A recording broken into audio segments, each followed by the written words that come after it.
Bonsoir à tous, je suis très heureux de vous retrouver pour ce 7-8 Sport. Le magazine est consacré, comme vous le savez, à l'actualité sportive dans le département. C'est parti pour le sommaire. Automobile, l'Yvelinois Tristan Quedel a réussi à terminer la course Africa Eco Race, un rallye dans le désert africain. Il reviendra sur son expérience dans ce magazine. L'actualité sportive de la semaine, c'est maintenant sur TV78.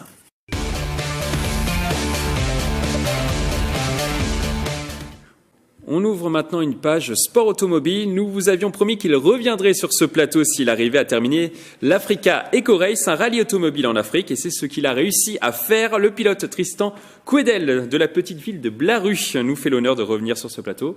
Bonsoir Tristan. Bonsoir. Alors j'imagine que vous êtes très heureux d'avoir terminé cette course. Beaucoup de bonheur, beaucoup d'émotions. On commence à digérer un petit peu avec mon copilote, mais c'est vrai que voilà, ça a été d'une intensité, et, à la fois en termes d'investissement pendant la course, parce que ça a été difficile, mais ça on s'y attendait.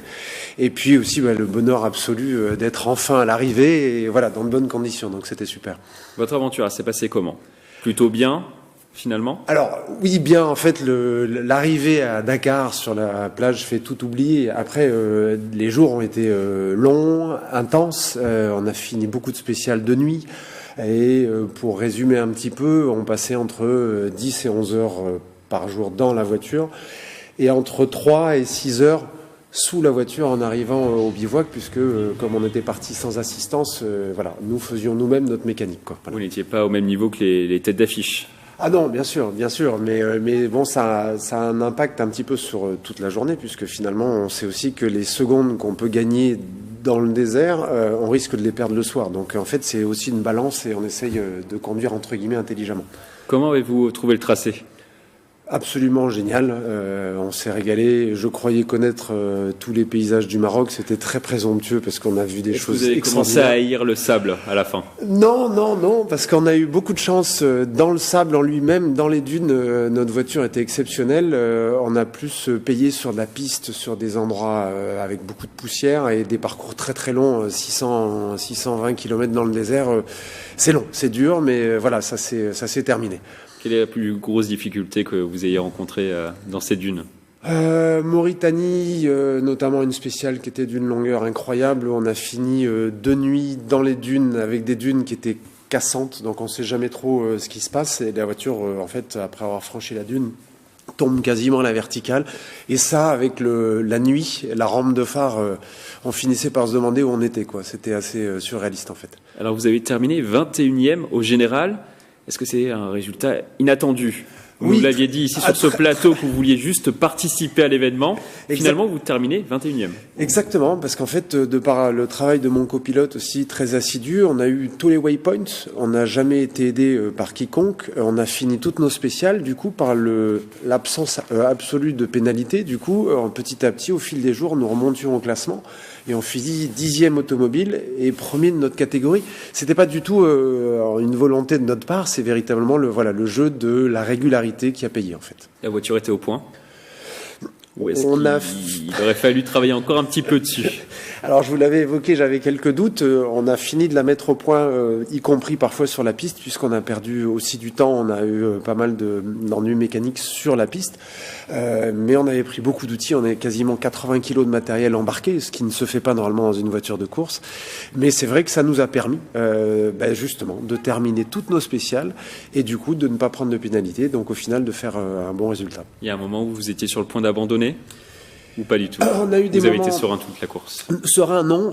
Il y a 3 fois où réellement on s'est dit que c'était la fin, et notamment le premier soir où heureusement une équipe d'Anglais nous ont donné un coup de main incroyable. Ils nous ont fabriqué une pièce entre minuit et 2 heures du matin, ce qui nous a permis le lendemain de repartir, parce que très honnêtement là on n'avait pas de solution en interne, et donc c'est une équipe clin d'œil qu'on a beaucoup aidé après dans le sable, puisque leur équipage avait des problèmes à passer dans le sable, donc on les a tractés au moins 7 ou 8 fois, et donc on a pu enfin leur rendre l'appareil, mais c'est grâce à eux aussi qu'on a pu terminer la course, quoi. Il faut avoir l'esprit d'équipe pour participer à ce genre d'aventure?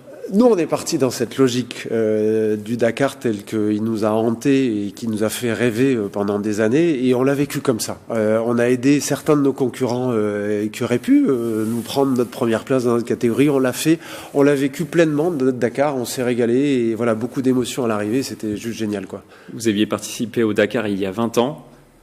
Vous aviez abandonné. Là, finalement, 20 ans après, c'est un beau clin d'œil. Oui, c'était extraordinaire parce que j'avais vécu cette aventure, moi, il y a 20 ans, un peu durement parce que voilà, je m'étais investi beaucoup quand j'étais 20 ans plus jeune, donc j'avais toute cette fougue et ça avait été une vraie déception. Et là, c'est extraordinaire. Sur la plage de Dakar, j'ai appelé la personne avec qui je l'avais fait il y a 20 ans.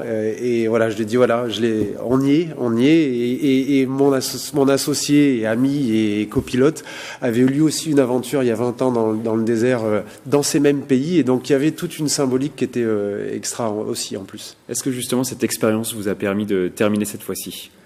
Oui, on a beaucoup progressé. On a mis en place ensemble. D'habitude, vous perdiez dans les premiers jours de compétition. Oui, et là, c'est vrai que petit à petit, on a installé des choses sérieuses, des rigueurs de fonctionnement, des routines. Quand on se perdait, notamment, parce que les épreuves de navigation sont difficiles aussi, et mon copilote a remarquablement bien navigué. Mais voilà, quand on avait des moments de doute, on a appris à travailler ensemble, à s'arrêter, refaire un point, repartir. Et c'est difficile quand on est en course parce que on a cette excitation, et au contraire, c'est l'hyper-lucidité qui fait qu'on arrive au bout dans de bonnes conditions. Qu'est-ce qui vous a le plus émerveillé pendant ce périple ?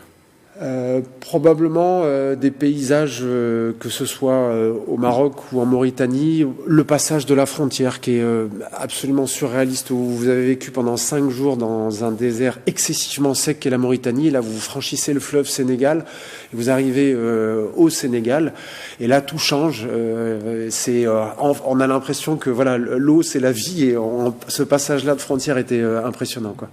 Quels sont vos prochains objectifs, Tristan ? Est-ce que vous voulez repartir sur l'Africa Eco Race ou peut-être le Dakar ? C'est tout l'enjeu. Très honnêtement, on y réfléchit, mais voilà, cette expérience nous a galvanisés et on veut aller au bout d'autres rêves. Donc voilà, on est en train de se mettre d'accord sur nos futurs projets. Voilà. Le prochain Dakar, c'est possible ? Ça pourrait effectivement être une possibilité parce qu'on a quand même eu ces 2 échecs quelque part, 2015-2017, et en ayant progressé comme on l'a fait, je pense que nos chances sont plus grandes, même si cette course est peut-être encore un peu plus dure de par la période où, après ces 600 km de désert, on doit en général effectuer 3 à 4 heures de route pour rejoindre le bivouac, et c'est peut-être ce rythme-là qui serait encore plus compliqué à suivre, mais à voir. Voilà, en tout cas. Avec la même voiture ? Avec la même voiture qui va finir par être fiable à force de travailler dessus, et avec laquelle finalement on a vécu une aventure extraordinaire. Voilà. Merci à vous, Tristan, d'être passé sur ce plateau. On suivra avec attention vos prochaines aventures et vous reviendrez, j'en suis sûr, ici pour commenter vos prochaines courses. Merci à vous pour votre intérêt. Merci, à très bientôt. Merci beaucoup, Tristan.